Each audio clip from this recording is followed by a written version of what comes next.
सुनिए principal ma'am, teachers और सुनो मेरे प्यारे गांव वालों। 1 फरवरी 2024 हमारा फेयरवेल कंफर्म हुआ। यार फाइनली ये दिन आ गया। देखा हमारे प्रिंसिपल मैम का जादू, हमारे बचपन का सपना आज पूरा हुआ। अरे हाँ, बिल्कुल वैसे ही जैसे स्कूल कैप्टन बनना शेफाली के बचपन का सपना था। क्यों भाई, सही है ना? इस स्कूल की हर चीज काफी याद आएगी। किले में बरगद का पेड़, उसके पास वाला स्टेज, देश रंगीला पे डांस, या भारत का स्वर्णिम गौरव। याद है 4th क्लास का पहला दिन, नीचे दरी पे बैठे थे। मुझे आज भी याद है, मेरे पहले दोस्त स्वरा और कनिका बने थे। चाहे वो 4th क्लास में रुपेश सर से डस्टर की मार खाना हो, या 5th क्लास में नेहा मैम का सिटिंग अरेंजमेंट, 6th क्लास में दीपक गौड़ सर की ज्ञानचंद जी की मार, या 7th क्लास की आर्ग्यूमेंट्स, 8th क्लास में क्लास डेकोरेशन जैसे स्टूपिड कारण के लिए लड़ना, या 9th क्लास में ऑनलाइन क्लासेस लेते लेते ब्रश करना। अभिषेक का बात बात पे मुझे ताना मारना, या अतिशय और मेरा एक दूसरे को टॉपर बोल के चिढ़ाना। शुभम का सबके सामने गौरी ने गेट तोड़ा बोलना और कॉरिडोर में फिसल के गिरना, या देवांश भाई का एग्जाम में गौरी फर्स्ट का 4 बताना। हिमांशु को नेपाली बोलकर चिढ़ाना और सार्थक का फर्स्ट अटेम्प्ट में रेलवे फोड़ेंगे बोलना।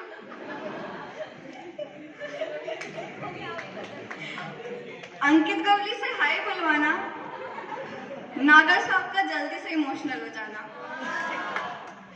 या उदय का मुझे ऑटो में बैठा देखकर चिढ़ाना और आयशा को यात्रा करके आई है बोलकर ताना मारना। सलोनी का चित्रकला करना और शाहन की वजह से इरिटेट हो जाना। नितिन का ओवर कॉन्फिडेंस में रहना और हारिस को हैरिस बुलाना। मोटा भाई को कैसे भूल सकते हैं यार, विनायक को मोटा भाई बुलाना। एंड में आस्था का दिया मॉम ऑफ द ग्रुप का टाइटल हासिल करना और क्लास में अंकित को उठाकर राम नाम सत्य है बोलना।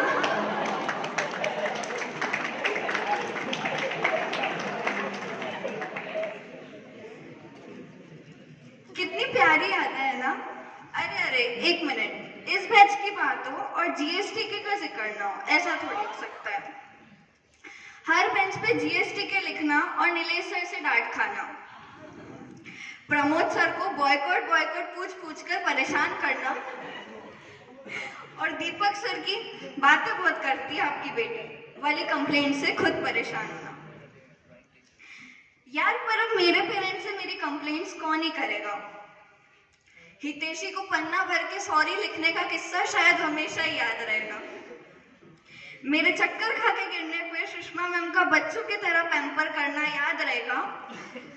याद आएगा शशि भूषण सर से गंभीर मुद्दों पे चर्चा करना। याद रहेगा किसी का वेटिंग फॉर यू ओनली बोलना। यार जीएसटी के में भी ना, टी तो पहले ही अलग हो गया था, पर अब तो शायद जीएस के भी साथ नहीं रहेगा। सर्वे सर का मॉनिटर खड़ी हो जा अब नहीं डराया करेगा।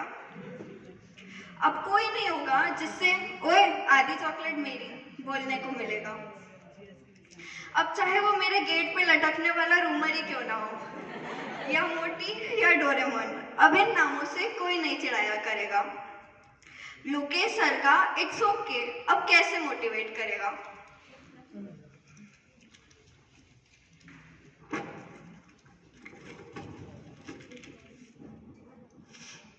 अब कौन ही होगा जो बेटा प्लीज करके बात करेगा। नीतू मैम और प्रियंका मैम का स्माइल करता हुआ चेहरा भाई हमेशा ही याद रहेगा। क्या मतलब अब राजनंदिनी को राजधानी बोलने का मौका कम मिलेगा। अनुषा ईशा पुस्तकालय जाएंगे वाला गाना अब पता नहीं कब साथ गाने को मिलेगा। गीतांजलि मैम का क्लास में आके डांट के जाना थोड़ी भूला जाएगा। नागर साहब, चड्डा, बा, पंकित, नेपाली, शहन, इन लोगों का असली नाम तो शायद ही कभी जुबान पे आएगा। अब रोते हुए मेरा कॉल भी अनुषा को कम ही जाएगा और ईशा का भैरव डुंगरी वाला प्लान क्या ऐसे ही अधूरा रह जाएगा? अरे एक सेकेंड, रोने का नाम लिया क्या? कनिका, सब ठीक है ना? अब ज्यादा नहीं बोलूंगी वरना कनिका के बाद मैं खुद ही रो दूंगी। सबको याद तो नहीं कर पाई मैं आज, पर ये सभी लोग मेरे लिए उतने ही खास है। कहते हैं ना स्कूल दूसरा घर होता है। सच बताऊं तो यहाँ पे घर से ज्यादा प्यार मिला है। Thank you so much my KV family.